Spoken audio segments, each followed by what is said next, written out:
Alright, so I just finished A New Hope.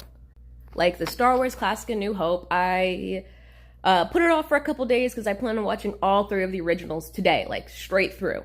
I also rewatched the last, closing section of Rogue One because I wanted to feel a bit more, like a cohesive story when I was watching this one.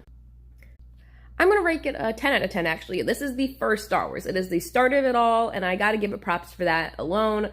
That's kind of like, the fact it's that good to make this franchise is what puts it from a 9 to a 10 for me.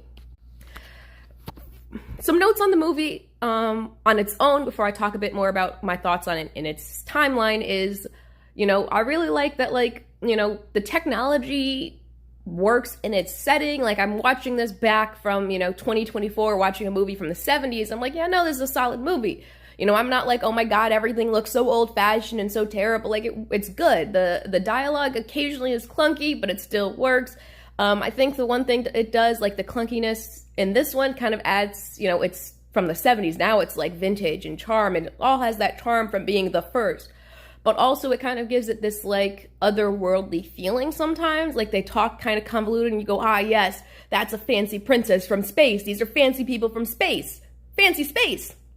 So I think that works in a way that it doesn't pull off its clunky dialogue in the prequels. I also like the space fights. I think that the dog fights in space work pretty well. They kind of remind me of World War II dog fights in a way that's pretty nifty.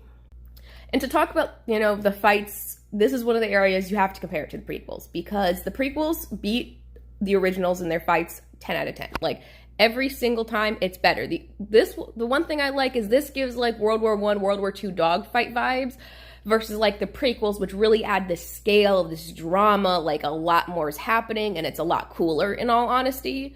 But it's still like, these are still good dogfights. Unlike the lightsaber fight, it is boring. It sucks. Like, it's just not cool. Like, I can see why it was cool because it was the only one, but now even everything is better than this lightsaber fight. Every single one, hands down. You can argue that, like, by having better lightsaber fights, it ruins this one, but I don't think there's anything to ruin.